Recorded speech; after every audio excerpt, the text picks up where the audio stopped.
Hi, and welcome to episode 4 of creating an epic prog rock song from scratch. In this episode, we'll try and finalize the song. We'll do some backing vocals, add some keyboard parts, and try and get it all finished. If you haven't seen the series from the start, go to the YouTube card here or check the link below. So it's completion day. Let's go.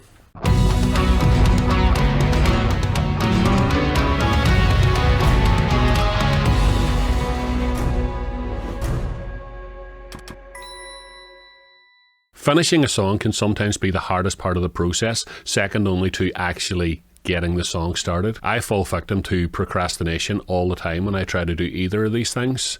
So let's put the push on, try and get the song finished, because with the possibility for endless improvement and endless tinkering, we can sometimes fall victim to choice paralysis. But let's not do that. Let's just get this song finished. When I say finished, I mean we're going to finish the writing process of the demo. The next stage after this today will be going back to the very beginning, re-recording all the guitar parts, trying to get them as tight and as cool as possible, re-recording all the vocals, trying to get the performance as good as it can be, and then editing, mixing, mastering, all that good stuff. But we can't do any of that until we have finalised writing the song, so let's finalise it.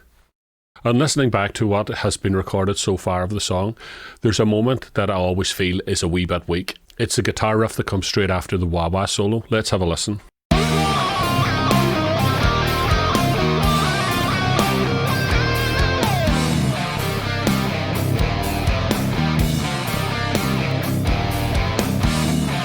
Now, I've been trying to find different ways that we could liven this up and add more interest to it and make it sound a wee bit better. And one of the things that I noticed is that there is no electric piano at that point. It's always a good idea when you introduce an instrument to give the player something to play if the song ever ends up being performed live. I'm sure we could work out something complementary for the piano player to play that goes along with this riff. Let's loop that riff for a moment and play around with the piano and see if I can come up with anything for the piano player to play at that moment.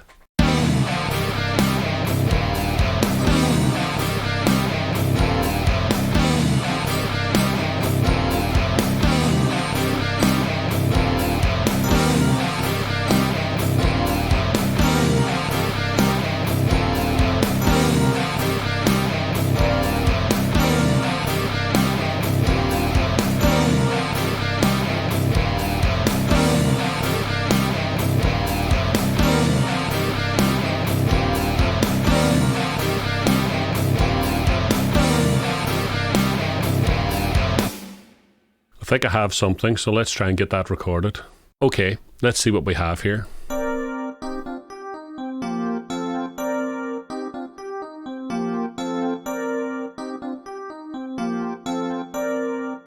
See what that sounds like in the main riff.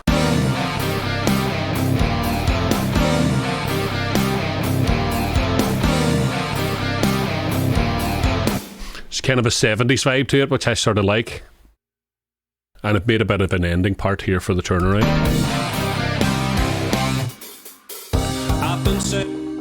Now, just as we hear this part coming back in here, I wonder if we should do something with that as well and have that continuing playing at that part.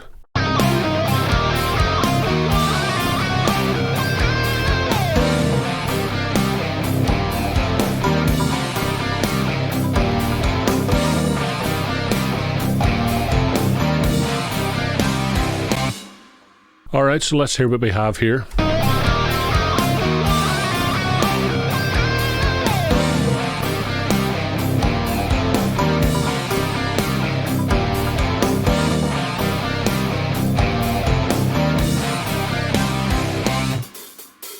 I've been searching, I've been seeking the truth. Alright, that's cool. That's a big improvement. I think the guitars might be slightly out of tune in it as well, and that's another thing that's throwing me. But I'll fix that in the final performance of the guitars. Another thing that came to mind when I was listening back to the song is I heard the line, "There's no voices, I can't hear them." And that sparked the idea that maybe we could have a choir singing in part of the song, and these are the voices that the narrator who's singing these lyrics can't hear.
So I recorded 8 vocals all together, a 4-part harmony, and each part is 2 vocals panned left and right. Let's hear what that sounds like.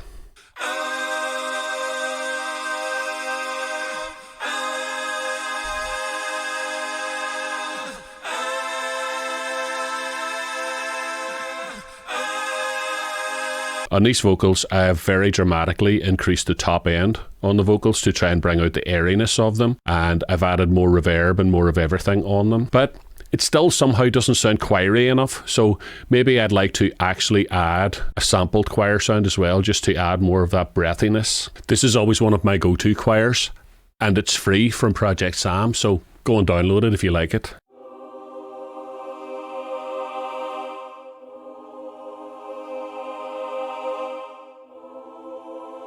I'm going to double up all the notes that I've already sang just to beef it up a bit.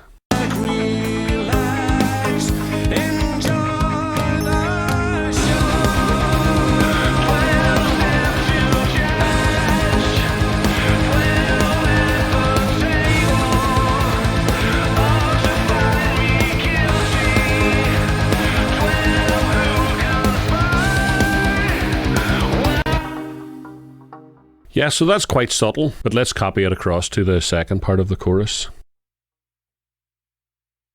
And let's hear it.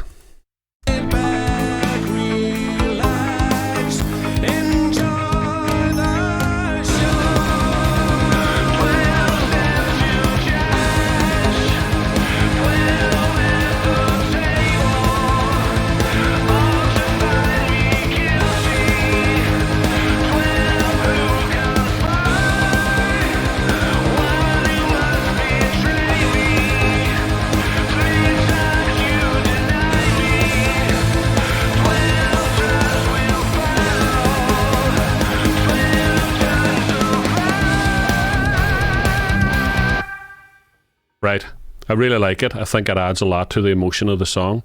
And I'm going to resist 2 temptations here. One would be to use vocal line and try and align all these vocals, because I think the fact that they're slightly misaligned and all somehow adds to the realism of the choir sound.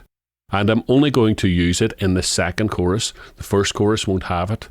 So, like I said before, I really like it when repetitions in music have differences. Let's move back to where we finished off in the last episode. So we were at the guitar solo, and where the guitar solo ended,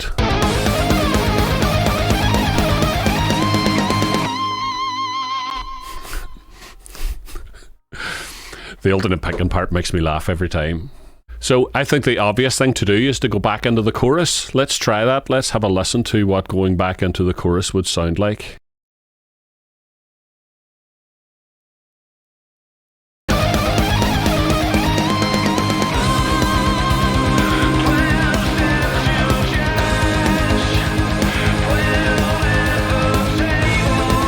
Right, that works. But guess what? We've been using the same chord sequence the whole way through the song. So something else I would like to try is, what if we sang the verses over the chorus music? So let's delete that for now and go and search for the verses. There's no voices, I can't hear them.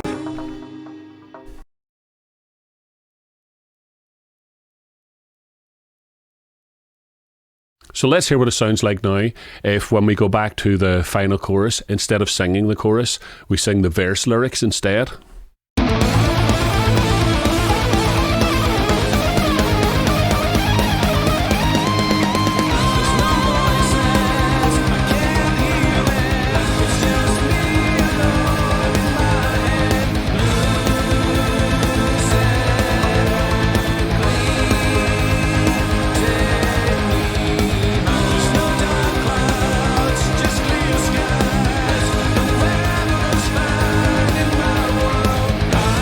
I think that's even better than singing the chorus. But the vocals are a wee bit quiet at that part, and we probably need to copy them down onto another track so that we can make them a bit louder.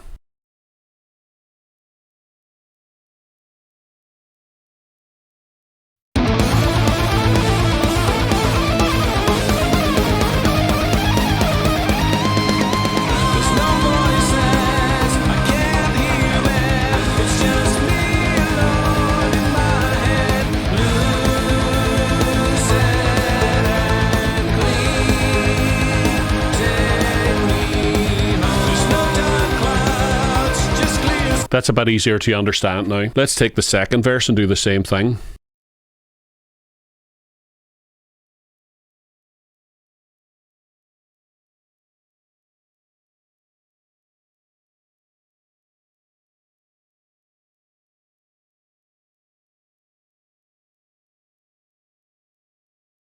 Right, so for the repeat of the chorus, we just do verse 2.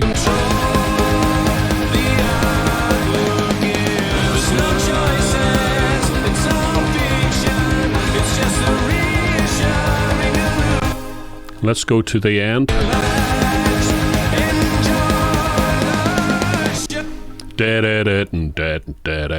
Find that riff and put it there.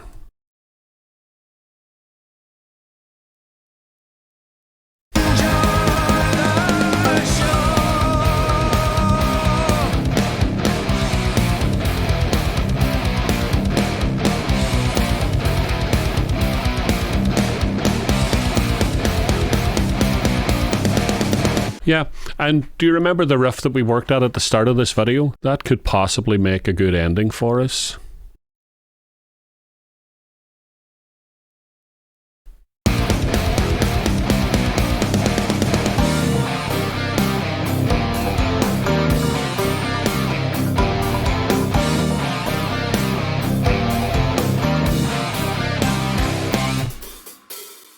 Take our little hi-hat section out. Do we actually have an ending for the song? Wow, we did it. We've completed the song, I think. I'd love to listen to it the whole way through with you now. Do you want to? Would you like to hear the whole song? Aye. Before we listen to the song, let's put my new toy on the track. I've been lusting after this plugin for so long. This is Slick EQ Mastering Edition, and it's a beautiful parallel mastering quality EQ. Now, one of my favourite features on it is this low frequency mono. So it takes everything below a certain frequency and makes it mono. Let's have a little listen to what it does.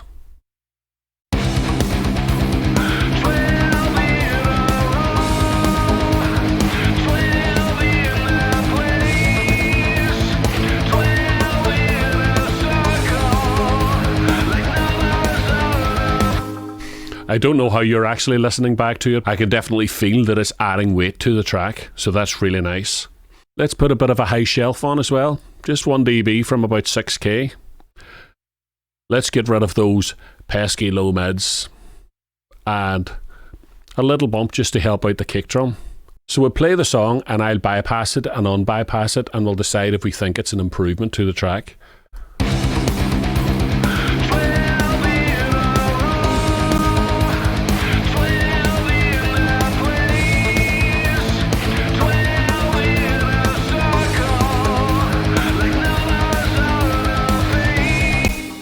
I definitely think it adds more sheen, more scoop, and more weight at the bottom end. So I definitely like it. I'll keep it on. Let's listen to the whole track now.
Okay, that was pretty cool. I really, really enjoyed writing that song. There's so many things I'm looking forward to do in the future with it. I would love to perfectly record all the guitars, get the vocals sounding as good as I can possibly get, stack up all the vocals, layer them, nail the performances on the lead guitar parts, edit the drums, try and make them sound... Well, there's one or two ways to go with the drums. I could either edit them and put as much attention to detail as possible into the dynamics and performance and timing of the drums and make sure that each section is led into and precursored properly by drum fills and stuff. Or, as you can see a drum kit behind me, I could get one of my drummer friends around. We could make up this drum kit and we could have a go at putting real drums in, which might also be very, very cool. Then we have to edit all the parts, mix everything, master everything. There's a lot of work.